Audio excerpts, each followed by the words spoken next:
sagalee waaqayyoo keessa sagaleen gara kee dhufaa jira. Sagalichi immoo akkana jedha. Waaqayyo irraa booddee garaa sii laafaa jedha. Ittim waaqayyo kana booddee ergaa kanatti naami. Waaqayyo garaa sii laafa jedhe. Tokko itti dabali itti waci itti dubbadhu inni sitti dubbataa itti dubbachaa jirta namni si maddi jiru sitti dubbachaa jira. Waaqayyo garaa sii laafa ni. Tokko de garaa sii laafa waaqayyo ni. Gara laafummaa waaqayyo rakkina kee furaa ni.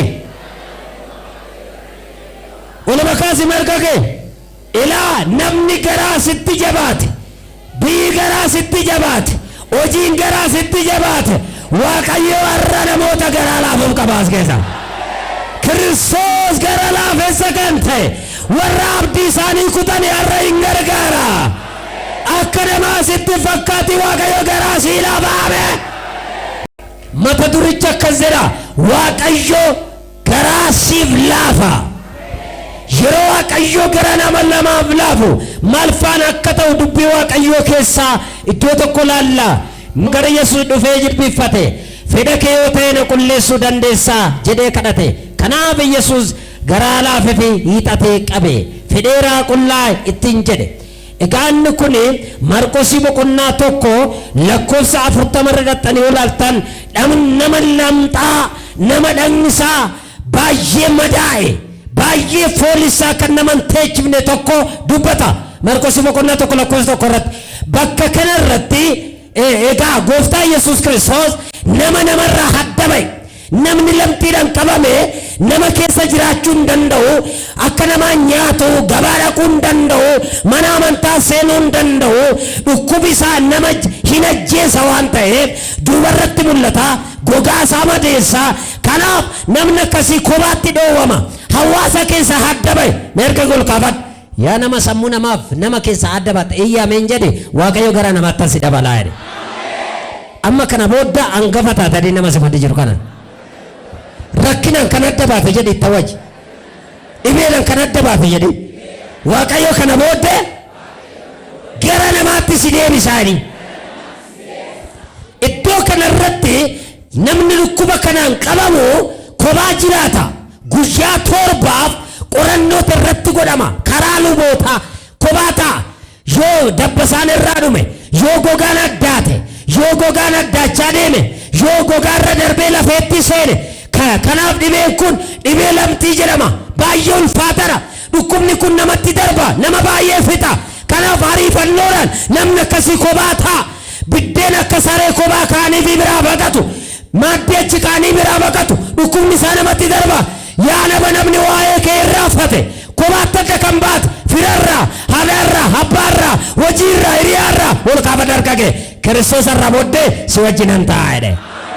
Erga ol kaafadhu maalo naa jalqabeera ni dabalime. Naaf hojjeta dhibe. Kan namoonni baay'een iyyumaan adda kan baatan sababii dhabuu keetti bakka riyaa kee ga'uu kan dadhabne waaqayyo irra siif dubbachaa jira.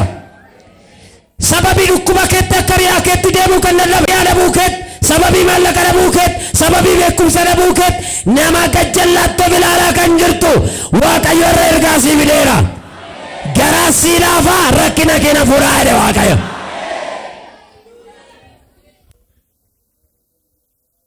Gooftaa Yesuus Kiristoos akka namaatti nama hin ilaalu.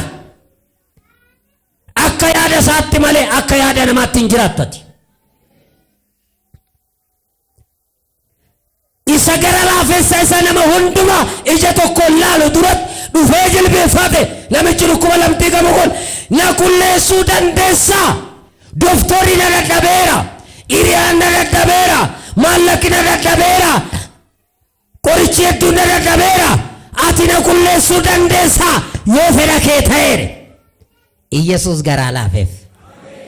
Amma namicha kophaatti beekan, amma namicha madaa'e kan, amma namicha dhibee cimaan qabame kan, dhibicha qoreenni dhibicha qorichi mana yaalaa hin dandeenye kan, hamma Yesuus garaa laafeen namatti dabalaa. Walkaas gargaa kee yaa nama du'aa qophoofte bakka du'a kee jireenyatti jijjiirameera. Mee akkasa dhibee salphinni koo ulfinatti jijjiirameera dhibee akkana dhii. Gar tokkorraa gar tokkotti fide jedhe dubbadhu mee. waaqayyo garaa namaaf laafu maaltu namaaf ta'a? Wantoota namaaf ta'an tokkoffaa tarree namaa teessoo sii kaa'ama. Hin barbaadamta bilbilaan hojiidhaan waaqayyo sadarkaa kee dabaluu jalqaba. Kun ta'uu kan danda'u yeroo waaqayyo garaa sii laafu. Waaqayyo garaa sitti jabaannaan hanqabduu dhabda.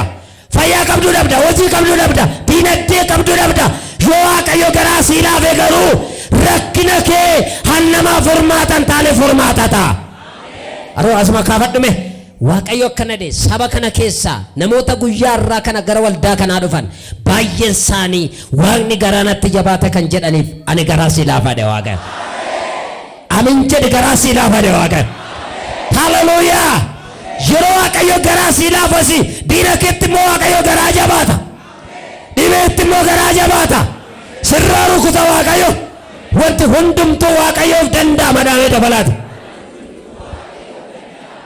Inni lammaffaan yeroo waaqayyo garaa namaa laafu wanti ta'u inni lammaffaan wanta namarraa adda si baase sana irraa si fayyisa. Kan adda si baase maalinni hojiirraa kan adda si baase maalin jiraachuu keerratti wanta adda si baase galgalaa ganama bo'aa kan jirtu kophaa teessee kan boossu rakkoon koo kana addadha kan jettu hojiidha moo fayyaadha buudha moo maaltu adda waa'ee keef wantati barbaadde dhabde maalidha wanta amma irratti ta'uu dide maalidha ittan darbaadhe Waaqayyo. Yeroo sadii sagalee guddaadha itti na darbeera irraa booddee dhime tokko dabali lama dabali dubban. Hallelujah. Girgiddaa rakkinaati dhiibdu kana Waaqayyo sagaleedhaan jiskaameen jedha maala. Isa humna kenniifdu kana. Isa ofii keetti darbitee rakkattu kana. Isa ofii kee falatti dhabde kana. Isa manni yaalaa falatti dhabe kana. Waaqayyotti darbee jiksa sirraame. Ani akka dhukkuba honnee ulfaatan hin jiru. Dhukkuba tiruu fi dhukkuba honnee itti fayyuun baay'ee ulfaatan. Honnee bakka buusuun hin danda'u. Garuu Yesuus Kiristoos operaasyoonii naman godhu hawa naman godhu ammuma namni battalatti fayyee honneen koon naa fayyee jedha. Eenyutu moshee? Abeet beerka gol kafadhame. Baay'ee keessan dhukkuba ofirratti kan hin beekne mana yaalaa yattanii kan hin beekne dhukkuba nama ajjeesu baattanii kan deemtan aangoo dhukkubaa sana kan cabsu ilmi Waaqayyoo irra gara kee dhufeeraame. Namni yoo du'e namarraa adda ba'a.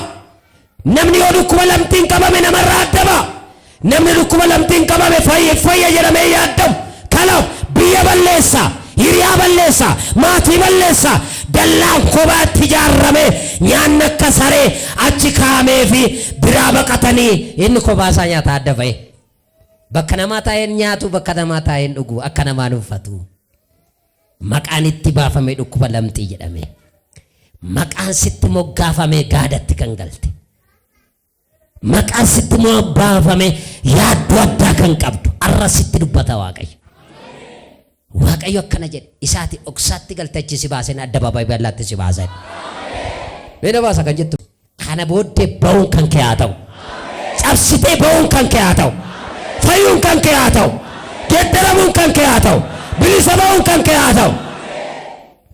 Dhukkuba nama buburreessee gogaarraa gara lafeetti darbee achi nama ajjeesu.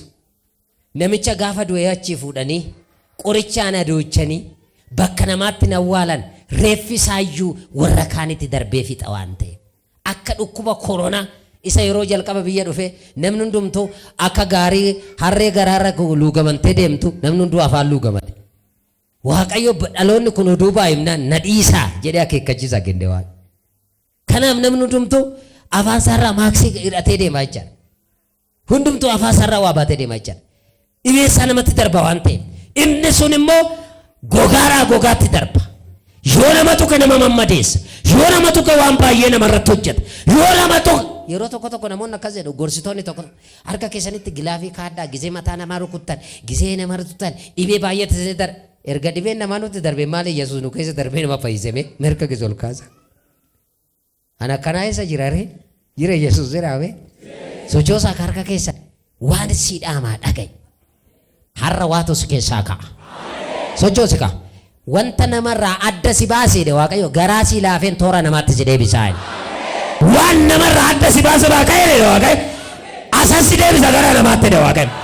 Gara kabajaatti dha Waaqayyo. Gara hojiitti dha Waaqayyo. Gara guddinaatti dha Waaqayyo. Gara fayyinaatti dha Waaqayyo. Mee yeroo sadii jijjiirame raarame. Dabali dubbata maseetti dabali. Dabali itti dabali dubbata. Dabali diinni kee dhaga'uun jijjiirame jedhe. Hallelujah! Hallelujah! Hojii kee kan jijjiiru, haala kee kan jijjiiru, bifa kee kan jijjiiru, dhukkuba kee kan jijjiiru, wantoota ati keessa jirtu Waaqayyo garaa si laafnaan rakkoon kee qormaanni kee hundi isaa salphaadha. Wanta namarraa adda si baase sana Yesuus si fayyisa. Maallaqa dhabde yoo ta'e maallaqa sii kennee namatti si dabala waan.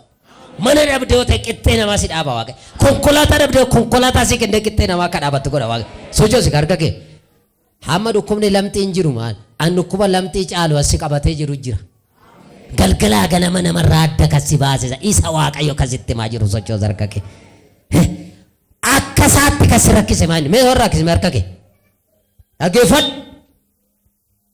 Waaqni harka isaatii si qaqqabata. Mee harka isaatii na qaqqabata dhaame? Jiraa kaa? Hallelujah! Hallelujah! Si akka qabatu harka isaatii Waaqayyo. Gooftaa jala jilbiffatee dhukkubni isaa cimaadha. Dhukkuba dhaabbatanii ameen hallelujaa jedhanii fayyan odoo hin taane sodaachisaadha. Carraa Yesuus gisee karaa warra lamxootaa karra maddii yeroo darbu argee namichi dallaadhuma keessatti gooftaa na qulleessuu dandeessaa?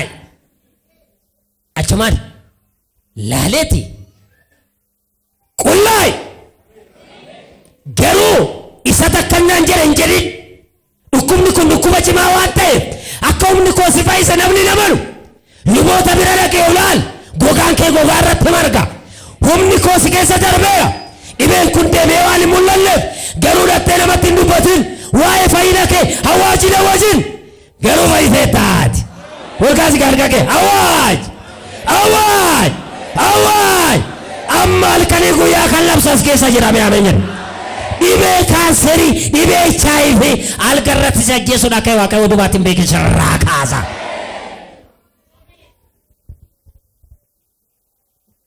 Qullaay waan hin yaadamu. Yesuus hooyu lamxi irraa fayyeera jedhee yoo dubbate ribshaa guddaa qaba. Inte dhukkubni kun humni Waaqaan fayyisodhanii waan amananiif. Yesuus garuu namichichayyuu qullaay bichaa odoo hin taane harka qabee jedha. Ittiin dabarre kan Yesuus dhibeen hin danda'u. Yesuus dhibeen hin danda'u. Yesuustu dhibee danda'a. Dhibeen namni sumatti jiru.